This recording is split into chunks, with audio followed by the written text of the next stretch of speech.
Hi,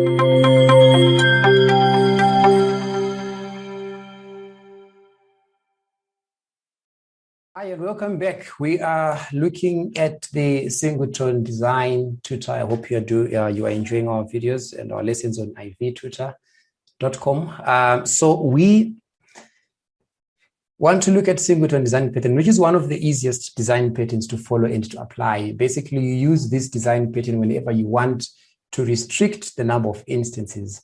And in most cases, you are required to have one instance and only one instance. And questions on the Singleton design pattern are also quite straightforward and very easy to understand and to follow. But basically, the reason why Singleton is quite easy to understand is because there's only one class involved, and the changes you have to make in a Singleton class are also very straightforward. It doesn't require a lot of thinking or logic. It's exactly the way it is every single time. So it's very easy to apply, very easy to understand. And there are basically three steps that you need to understand when applying the Singleton design pattern. Number one, make the constructor private. Number two, create a pointer to store the instance. And number three, expose a public function that is then responsible for returning that instance. So basically, if you have a class called solo that looks like this, right? The three changes you have to make in this class are here. And you have to ignore everything else in that class. It doesn't mean that this class only has these three functions. There could be 10 functions and 10 data members and everything else going on in the class. It doesn't matter. When it comes to applying Singleton, these are the only three things you want to touch and introduce. And the first thing you want to do is move the constructor to private. Once you move the constructor to private, number two, introduce a static pointer to store the instance of your class. And you can give this static variable any name that you want. Then number three, introduce a static function to return that instance. And it doesn't matter what you call that function. That is how you apply Singleton design pattern. And it's done. It's that simple. Make your constructor private, introduce a static instance, a static pointer to store your instance. Number three, introduce a static function to return your instance.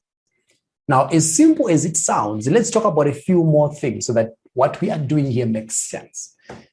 Why static is the first question. Well, if a static variable is instance independent, right? Which means if I am creating, let's say this class is not Singleton, and I create two instances of type solo, right? Here I've got S1 and S2, right? If inside solo there's a static variable called count, let's say there's a static int here called count. What that means is that if it's a static variable, both instances use the same variable. It doesn't belong to a particular instance, which means whatever you do to count using your first instance applies to the second instance, because a static variable does not depend. It is not tied to an instance. It's independent of any instance. It's just there, right? And any instance of your class, we will use that one variable. So that is why we make this pointer here static, because we don't want it to be tied to one instance, because the responsibility of this point, or the reason why we need it, is so that we never need to make another instance. So we make it static so that it doesn't matter how many instances or objects of type solo we create. It's going to be just that one, and they will all refer to that one. But we make it private though. That's how static variables work in general. So that is the reason why we also need to use a static variable for our pointer to store an instance. It does not need to depend on an instance or to belong to a particular instance. It doesn't matter. We can make another one here called S3. And if we increase the count using S3, it's going to increase in all of them because they're just using one. It's one for all of them. It's not owned, right? It's not owned by a particular instance. So that is why we make it static, right? Now, the second thing about this static variable that I want you to know is when it comes to declaring static variables in a class, this here is more like a forward declaration. In other words, it's not the actual declaration. It's more like telling your class that you've got a static variable, but this is not the actual declaration, which means it still has to be properly declared or defined in the implementation of this class. What I'm saying now is not about Singleton. I'm just explaining static variables so that you understand how to use them. When it comes to Singleton, you need a static variable to store the instance, hide your constructor, and a static function to expose your instance.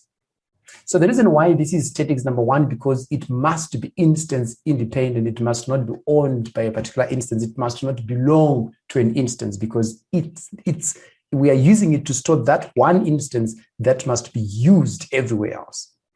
That is why it's static. We'll come back to forward declarations later on. Like, so how do we then define it properly? We'll do that in the implementation file. We'll go there. Now, why do we make this function static? There are two reasons. Because we need to be able to call this function without requiring an instance of solo. I'll explain why when we get to the last part of this design pattern. And secondly, we need to use this instance in this function. And you cannot use a static variable in a non-static function. I'll also explain this when we implement. But basically, if we come back to the basics, if you want to apply Singleton, hide your constructor, introduce your static variable to store the instance, and introduce a static function to return the instance of your class. So this is just whatever your class is. Same applies to here. All right, that's how you apply Singleton. It's that simple. Let's talk about how do you implement. Now, there's only one thing to implement as far as Singleton is concerned, which is this one function. But before you implement this function, you have to define this variable first, because I said this here is a forward declaration. So when you go here, you then define the variable in your implementation file.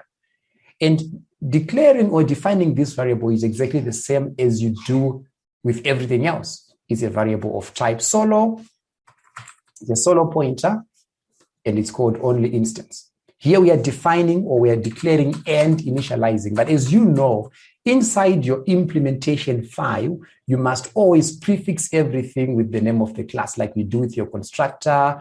Everything else must be prefixed with the name of the class. So in other words, this is equivalent of just saying int count equals 0. If count was a static variable, then obviously you have to put your class name behind your count. That's what's going on here. Solo, here's your variable name equals now. So if we were declaring a static int variable, I'm simply saying you would have gone int solo count equals 0. Same convention. So that is the declaration you're also doing here, only that your variable in this case is of type solo pointer, and you're initializing it to a now value, right? Now this is the actual declaration of your static variable. This here is just like a forward declaration. Okay.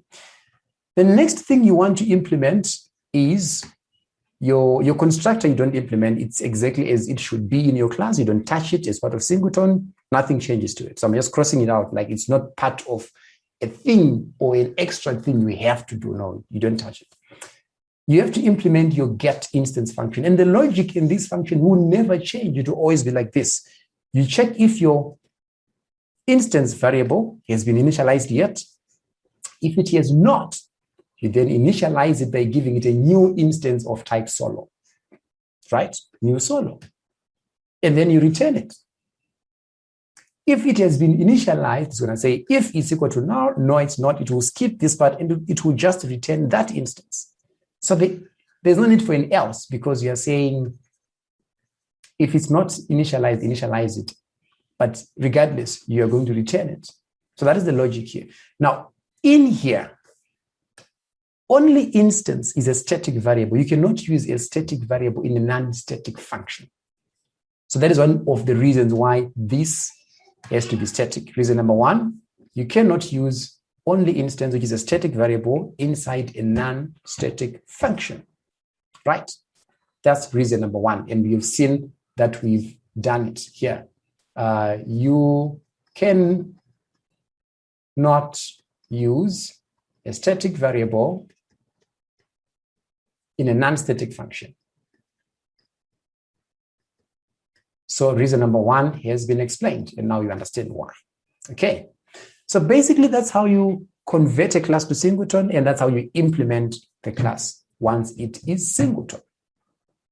The last and final thing on Singleton is how then do I get an instance of my class now that it's Singleton? And to do that, you now use your get instance function. And reason number two, why it has to be static. One of the most common exam questions that you see is they give you something like this, then they say, what is wrong with these two statements together? So as you can see, you are making an instance of type solo here called S. The challenge is this is not possible. Why? Because the constructor is private. So you cannot make an instance in the first place for you to be able to then call this function, which means for us to call this function, we cannot require an instance of type solo so that we can call it. We need to be able to call this function without requiring an instance of type solo. Therefore, we make it static so that we can call this function like this. That is how you call any static function. And you guys have used static functions all over the place. You have used them when you did something like queue, message box, then you go ... information to show a message box. It's because information is a static function inside a class called queue message box. That's why you don't need to declare a variable of type queue message box before you can call the information function. You simply do it in one go.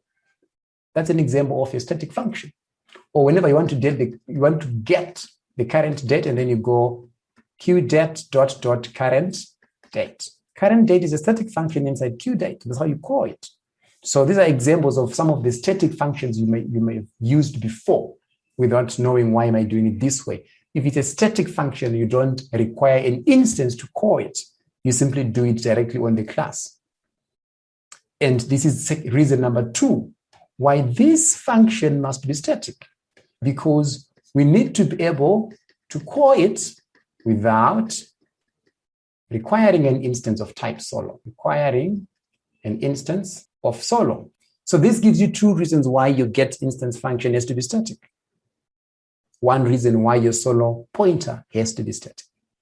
So basically, these are the three things you have to understand when you're dealing with Singleton. Number one, how do I apply the Singleton design pattern? Number two, how do I implement my function and declare your static variable? And number three, once I have defined a Singleton function, a class, how do I get the instance? And the function doesn't really have to be called get instance. You can call it anything you want. Neither does the instance variable need to be called only instance. You can also give it any name you want, but these three things define how you do Singleton. Okay, so now let's look at a few examples on the Singleton design pattern.